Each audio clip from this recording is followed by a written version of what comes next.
গেছে, ঠিক কিনা? আমার মরণ আসিবে কখন কেউ তো জানে না, আমার মরণ আসিবে কখন।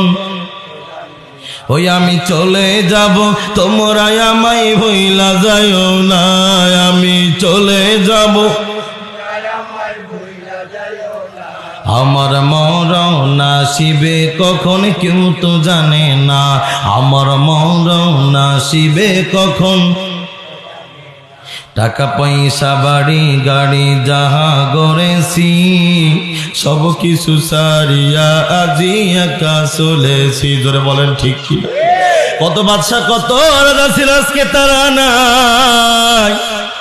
এই জন্য আমার মনে পড়ে গেল বাদশা সেকেন্দার তার উজিরকে ডাক দে বলেছে, উজির রে, আমি যখন মারা যাব, ও উজির তুই আমার এই হাতটা খালি এইভাবে কাফনের উপরে এইভাবে রেখা দিবি। উজির মনে মনে চিন্তা করে বাচ্চারা করে, বাচ্চা দুনিয়ায় বেঁচে থাকা কালীন প্রজাদের কাছ থেকে কর উঠাইছে, টাকা পয়সা উঠাইছে, এই বাদশা আবার মনের পরে মানুষদের কাছ থেকে কর চাই। বাদশা ডাকতে বলে, উজির, উজির তুমি মনে মনে কি চিন্তা করতেছো? আমি বাদশা বুঝা হালাইছি, তুমি চিন্তা করো আমার হাতটা কেমন করে কিসের জন্য কাফনের উপরে এইভাবে রেখে দেবে, আমি বুঝি কর চাই। বাদশা ডাকতে বলে, না যে উজির না, এই পৃথিবীর ভিতরে আমি কত বড় বাদশা ছিলাম, লক্ষ লক্ষ টাকা ছিল, হাজার হাজার টাকা ছিল, অথচ সম্পত্তি কত কিছু ছিল, কত বাহাদুরি করলাম। এই বাদশাহ ছেড়ে আমি যখন চলে যাব, এই পৃথিবীতে আমার ছেলে আমাকে বলে যাবে, আমার মেয়ে আমাকে বলে যাবে।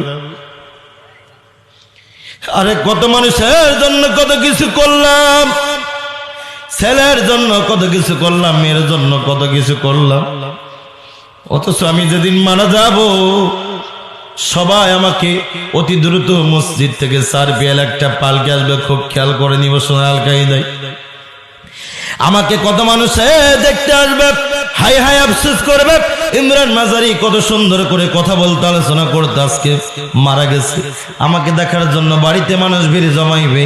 আহারে ওই কবরে আমাকে কেউ নামবে না, 3 জন মাত্র মানুষ কবরে আমাকে রাখার জন্য নেমে যাবে। আমি কবর থেকে চিন্তা করব, হাই হাই এই পৃথিবীতে আমার কেউ বুঝি আপন নয়, এই 3 জন যে কবরে আমার সাথে রেখেছে, এই কবরের ভিতরে আমাকে রাখার জন্য নেমেছে, এই 3 জন বুঝি আমার আপন, তাছাড়া আমার কেউ আপন নয়। আমার লাশটা কবরে রেখে আমার মেজে আমার জামাই যখন উঠে যাইতে চাইবে, লাশ চিন্তা করবে জামাই আমার পর, এজন্য বুঝি উঠে যাই।